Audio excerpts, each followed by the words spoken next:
Hello everyone, welcome to another time-lapse tutorial. Today we are going to sketch this night scene of Chinatown. So at the time of making this video, Chinese New Year is 1 week away and Chinatown is now the busiest place here in Singapore. So if you take a look at the photo, you'll see a lot of people, but this is actually not as crowded compared to the next street on the right side where I have difficulty even walking. Before I start with the tutorial, I want to give a shout out to my patrons from January 2020. We have Dan, Anita, Anissa, Julie, Nicole, Dawn, Sigru, Ella, Meldel, and Jimmy Hendrick. Welcome back, Jimmy. So if you guys want to watch the full-length tutorial that I have created for my patrons, you can support me on Patreon. The full video is actually 38 minutes long. This time-lapse video that you're watching is the condensed version of the full-length tutorial. So yeah, let's take a look at this photo, which you can download from the video description below. So this photo was taken with a wide-angle lens, so the diagonal lines, they are quite dynamic. There is actually a lot of perspective going on. So you can see the staircase. There are two sets of perspective lines. We have the parallel lines that are parallel to the ground, and then we have the sloping lines when the staircase is going down. And we have a lot of people in the scene, and people in the background, they are much smaller compared to people in the foreground. And there's basically a lot of perspective going on. So this is going to be a pretty fun sketch to draw, but the most challenging part about this is actually getting the look of the night scene. So I don't usually paint night scene, so this is going to be quite challenging for me. So let's have some fun together. As usual, I want to draw the largest element or the longest line first. In this case, that would be the vertical beams. So we have this roof structure that goes over this street. Now I place these two vertical beams first and then draw this red banner in the background, because the vanishing point is actually somewhere inside the red banner. So when I have the vanishing point there, I will remember it's there, and when I draw the top and bottoms of the beams that go to the background, I will align the top and bottoms to the vanishing point. So you can see this perspective. This is drawn with the help of that vanishing point. So right now I am going to draw the parallel hand support structure of the staircase.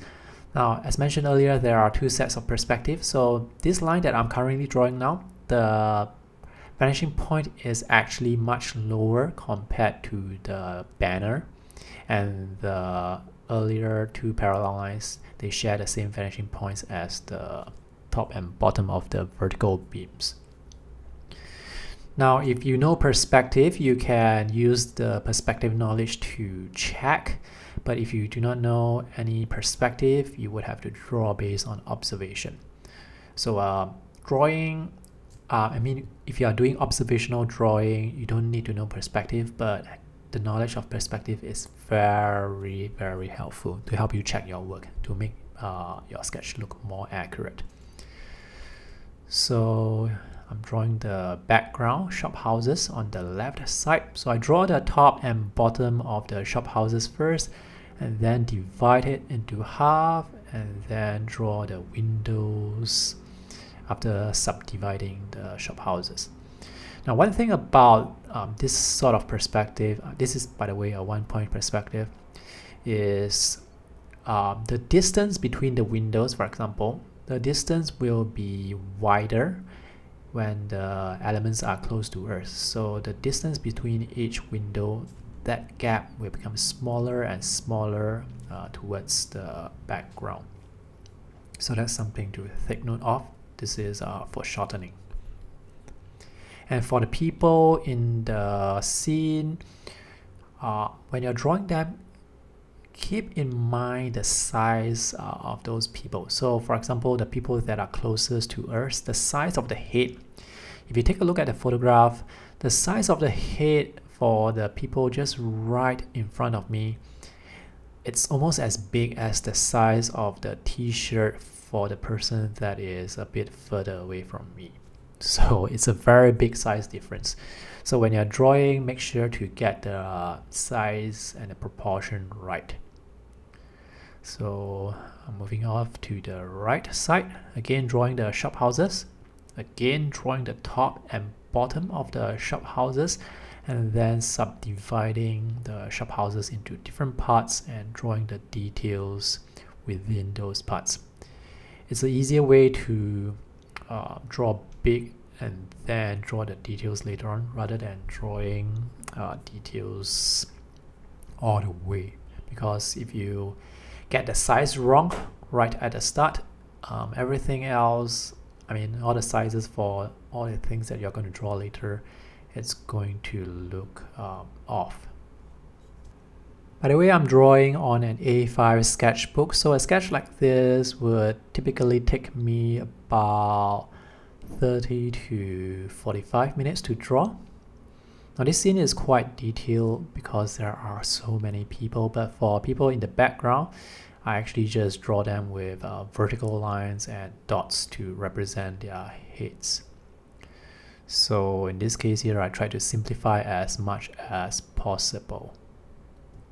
As much as possible, I would like to draw on location, but for this particular scene, it's a bit challenging to draw on location because that would mean I have to stand on the staircase and there is a constant stream of people just walking past me. And if I were to stand and sketch with my sketchbook, chances are very high that people will just knock into my hand and it's going to make a mess of things. So in this case here, I took a reference photo instead. But it's going to be more fun. Definitely it's going to be more fun if you sketch on location because you will get a feel of the festive mood on the street. So for the watercolor section, I'm actually just using 3 colors: Hansa Yellow Medium, Phthalo Blue, and a warm red, which is Pyro Red. I picked Phthalo Blue because I want to be able to mix a black that is really dark, and Phthalo Blue, it's a fantastic blue for mixing blacks because you just need a tiny bit of Phthalo Blue to mix black. So I started this sketch by painting with the primary colors first, and then moving on to mix the secondary colors, the orange, the purples, the greens. So I try to paint the vibrant colors first, and the next step is to paint the grays. So we have the grays or the mid value, the very light values for the staircase, the vertical beams, the side of the shop houses, and also for the ground. And the last step would be to paint the darker areas over the mid grays. The most challenging part about painting night scenes is to get the glow of the light. And also for night scenes, sometimes you see really vibrant colors and they are in contrast with the dark shadows and the blacks. Now if you want to paint the dark areas fading into the glow of the light, prepare 2 brushes, one brush with your paint, another brush which is clean. So when you finish painting your colors or the mid values, you can quickly use the clean brush to fade that color into the glow of the light. And for this part here, I'm just painting the stairs, the darker areas of the stairs. So the areas that are facing the light will be lighter. Areas that are away from the light will be much darker.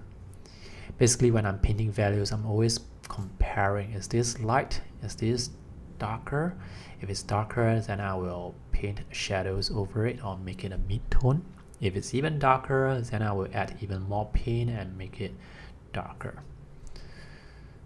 I realized I missed out certain details, so now I'm adding the details. Now for the window grills, notice that I added some window grills earlier on. The lines for those window grills actually go to the vanishing point. So when you're drawing those individual grills, there are many of them. Make sure all those lines point to the vanishing point. That will create the illusion of perspective. And for this last step here, I'm adding some highlights with the Posca markers, using highlights for the lights, for the reflections that go onto the glass roof that is above the vertical beams, and also using the Posca markers to add little colored dots to the background to make the scene look more lively and busy. And I realized that the vertical beams, they don't really stand out from the shop houses in the background, so I added some mid value onto the shop houses to create that extra contrast between the white vertical beams and the shop house behind.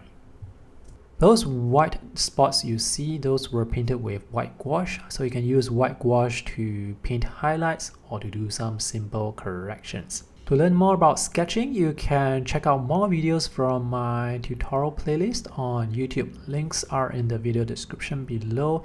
And if you really want in-depth tutorials, you can consider supporting me on Patreon. Patreon is a monthly subscription service where you can pledge a certain dollar amount to support the artists you like. And my patrons have access to all the full-length tutorials that I've made over the last 3 to 4 years, so that's a lot of videos. I always think of my patrons as producers of my videos. They provide financial support that allows me to make all sorts of videos on my YouTube channel. That's why you don't see any sponsored ads. Alright, thanks for watching. I hope you enjoyed this tutorial. I hope it's helpful. See you in the next video. Bye!